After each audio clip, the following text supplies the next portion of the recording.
বন্ধুসকল gate 3 gate 4 ভেকেন্সিৰ পৰীক্ষাটো আচলতে কেতিয়া হ'ব 12600 পদ আছে বন্ধুসকল gate 3 gate 4 ভেকেন্সিৰ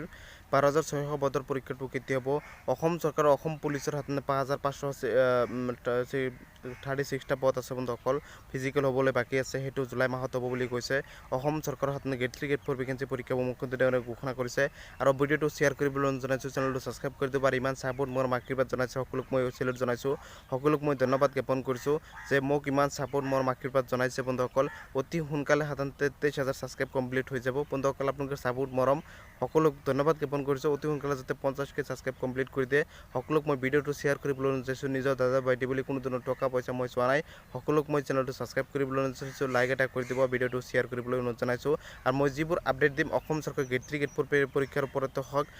exam viva test written exam admit card মই কাৰণ মই নিজে এক্সাম দিম মই নিজে প্ৰিপাৰেচন কৰিছো আপোনালোকক মই প্ৰতিটো খবৰ সময়মতে দিম মুখ্যমন্ত্ৰীয়ে কি জনাই লগে মই আপোনালোকক লাইভ প্ৰুফ মুখ্যমন্ত্ৰী মুখৰে আপোনালোকক শুনাই দিম মোৰ চেনেলটোৰ জৰিয়তে সকলোক মই সাবস্ক্ৰাইব লাইক এটা কৰিবলৈ জনাইছো আৰু চেনেলটো সাবস্ক্ৰাইব কৰিবলৈ অনুৰোধ জনাইছো বন্ধুসকল আৰু এইটো ভিডিঅ'ৰ তলত মোৰ সেকেন্ড চেনেল লিংক দি আছে সকলো সাপোৰ্ট কৰিব চেনেলটো সাবস্ক্ৰাইব কৰি দিব বন্ধুসকল ইতিমধ্যে গেট 3 গেট 4 ভেকেন্সি পৰীক্ষাৰ ওপৰত বহুত ধৰণৰ কথা কৈ আছে বন্ধুসকল গেট 3 গেট 4 ভেকেন্সিৰ পৰীক্ষাটো আচলতে আপোনালোকৰ সাধাৰণতে জুলাই মাহতে অনুষ্ঠিত হ'ব বুলি মুখ্যমন্ত্ৰী ডাঙৰীয়াই কৈছে গেট 3 পৰীক্ষা জুলাই মাহত হ'ব গেট 4 পৰীক্ষা জুলাই মাহত হ'ব গেট 3 যেনেকৈ সাধাৰণতে ভাগ আছে আপোনালোকৰ সাধাৰণতে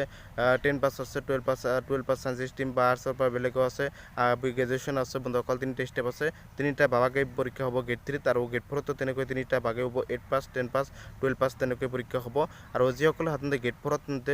গ্ৰেজুৱেশ্যন কৰাৰ পিছত গেট 4 তে এপ্লাই কৰিছে তেওঁলোকে এডমিট কাৰ্ডে মুকলি নহয় এইবাৰ বন্ধুসকল বহুত ষ্ট্ৰিক হ'ব আৰু অসম মুখ্যমন্ত্ৰী ডাঙৰীয়াই ইতিমধ্যে জনাইছে অসম পুলিচৰ ফিজিকেলটো সাধাৰণতে জুলাই মাহতে হ'ব কিন্তু গেট 3 গেট 4 ভেকেন্সি জুলাই মাহতে হ'ব বুলি কৈছে অসম পুলিচৰ ফিজিকেল জুলাই মাহত হ'ব বুলি কৈছে কিন্তু এটা কথা যদি অসমত প্ৰতি বছৰ নিচিনাকৈ যদি বানপানী হৈ যায় কোনো ধৰণৰ পৰীক্ষাই অসম চৰকাৰৰ সাধাৰণতে কোনো ধৰণৰ পৰীক্ষাই সাধাৰণতে জুলাই মাহত পাতিব নোৱাৰে যদি ফিজিকেলটো পাতিব নোৱাৰিব কাৰণ যদি বানপানী কিবা কাৰণে হৈ যায় প্ৰতি বছৰ নিচিনাকৈ জুলাই মাহত আগষ্ট মাহত বানপানী থাকে অসমত প্ৰতিটো জিলাতে প্ৰতিটো স্কুল কলেজতে ফিল্ডতে সকলো বানপানী ভৰপূৰ হৈ থাকে কাৰণ আমি যি ওচৰ পাজৰে বা যিকোনো সাধাৰণতে ডিষ্ট্ৰিক্টৰ যিকোনো ওচৰ পাজৰে যিমান সাধাৰণতে ফিল্ড আছে সকলোতে ভৰপূৰ হৈ থাকে পানী যদি জুলাই মাহতে পানী হৈ থাকে তেনেহ'লে সাধাৰণতে জুলাই আগষ্ট ছেপ্টেম্বৰ মাহতে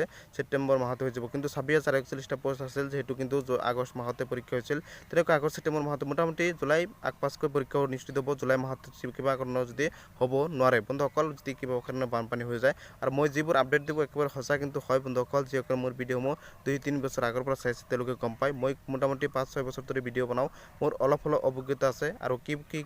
আহিব পৰীক্ষাত কি নাহিব মই সকলোবোৰ গমেই পাওঁ মোটামুটি কাৰণ মই ইয়াৰ আগতে পৰীক্ষা দিছোঁ আৰু কেনেকুৱা ধৰণৰ প্ৰশ্ন আহে সেইবোৰো গম পাওঁ আৰু মোটামুটি আপোনালোকে গেট 3 গেট 4 ভেকেন্সিৰ ওপৰত যদি আপোনালোকৰ পুৰণি প্ৰশ্ন কাকত যিবোৰ আছে সেইবোৰ বেছিকৈ গুৰুত্ব দিব কাৰণ সেইবোৰৰ পৰা আপোনালোকে কমেণ্টটো বেছিকৈ পৰিব বন্ধুসকল আৰু অসম চৰকাৰৰ ফালৰ পৰা অসমৰ মুখ্যমন্ত্ৰীয়ে নতুনকৈ এখন আপডেট দিছে যে এই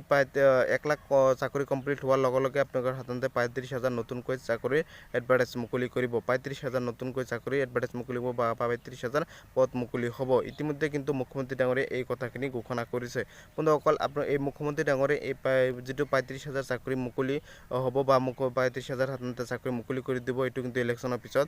ইলেকশ্যনৰ পিছতে সকলোবোৰ হ'ব মই ইতিমধ্যে নৱেম্বৰ ডিচেম্বৰ মাহতে জনাইছিলোঁ যে মোটামুটি জুলাই মাহৰ আগতে জুলাই আগষ্ট মাহৰ আগতে কোনো ধৰণৰ physical written exam viva test কোনো ধৰণৰ পাতিব নোৱাৰে আৰু এইটো মই হয়তো এইটো সঁচা হ'ল বন্ধুসকল মই যিবোৰ আপডেট দিব সঁচা হৈছে বহুতে কৈছিল জানুৱাৰী মাহত ফিজিকেল হ'ব ফেব্ৰুৱাৰী মাহত হ'ব মাৰ্চ মাহত হ'ব একেবাৰে মিছা বন্ধুসকল মই 6 মাহ আগতে জনাইছিলোঁ এপ্লাই যেতিয়া হৈছিল যে কাৰণ জুলাই মাহৰ আগতে কোনো ফিজিকেল ৰিটেন এক্সাম পাতিব নোৱাৰে